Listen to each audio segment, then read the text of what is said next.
My name is Niama, and I'm a huge fan of EastEnders. I've pretty much grown up watching EastEnders, and I'm from the East End myself. Oh, really? Absolutely love watching it. Right. And I've seen you on screen throughout the years, and all your comebacks and everything.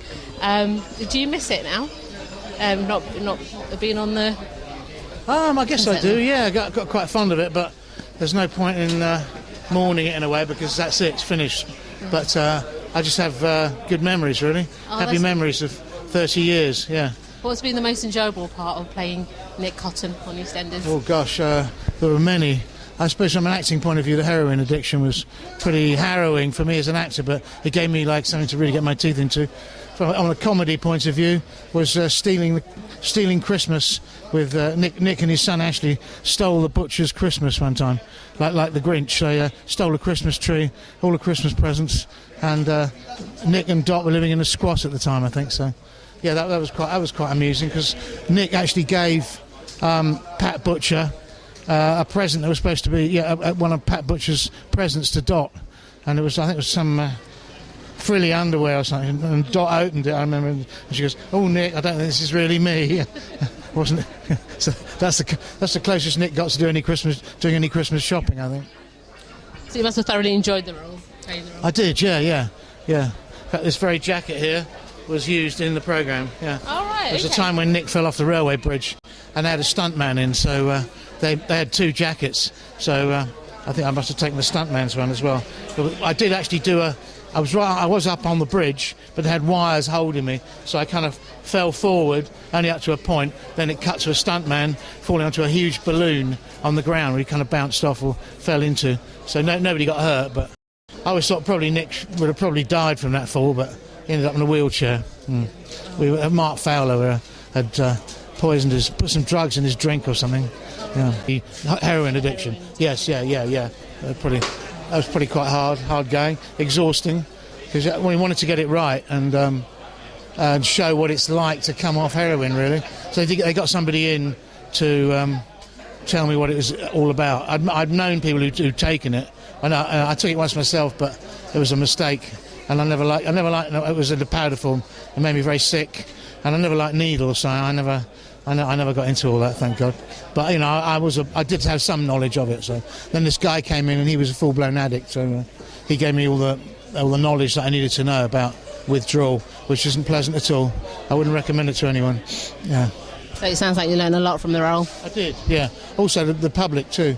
They sent in letters saying, we like Nick Cotton, but we're never going to touch that heroin stuff, seeing what it did to him, So that was good. I think sometimes soap operas can actually help people. I remember one time they did somebody went missing, so they did an announcement that there's a network that goes around all the churches around the country. This was a few years back now. There are probably others now, but that actually try to keep track of any kind of kids they might see on their own.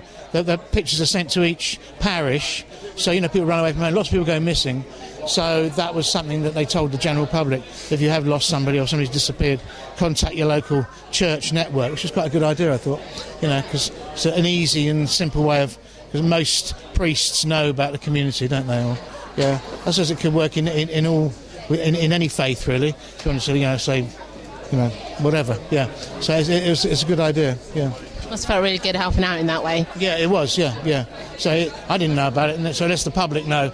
So as I say, the programme can help in many ways by putting things out there that people never even knew about.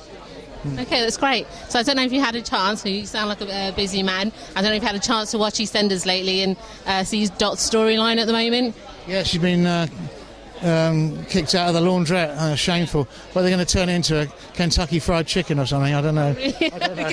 A lot of laundrettes are closing down, aren't they? But it's a rare thing to see a laundrette, isn't it, these days? But some people still need them, don't they? Like students, for example, who haven't bought a washing machine yet. But it's a great shame. I hope there's a campaign going to reinstate Dot at the laundrette. I think Dot's feeling quite lonely at the moment. I think she needs Nick back. Oh dear. Too late. The BBC have bumped him off. Star Wars, which is a completely different genre, completely different role. Actually, yeah. Many years ago when I was in the early days of my career. So just put an X-wing pilot. There's a picture up there on the wall. Yeah, just a very small role. kind of blink and you miss me, but I did work on it. Yeah. How did you find that role? Really interesting, especially from the technical point of view. You know, sitting in this little cockpit with it was a blue screen behind in those days. They go green screen nowadays, I think. So, yeah, it was interesting, and I don't think I realised how big it would all get actually. You know, it's become massive, hasn't it? I mean, it's huge. No, there's very little, apart from James Bond probably, or Harry Potter, that's huge on the screen right around the world. I guess it's because in all of those films, there's something to appeal to anybody no matter what nation you are. You know, if you're from India or Australia, whatever. These movies appeal to the whole world, don't they? The excitement of them, the imagination that they create. You know. Oh yeah. I've also had this book published this year in the nick of time, so if anybody wants to know all my darkest secrets, it's all in there. All right. Well, thank you very much for your time, Nick. It's a pleasure, Niama. John.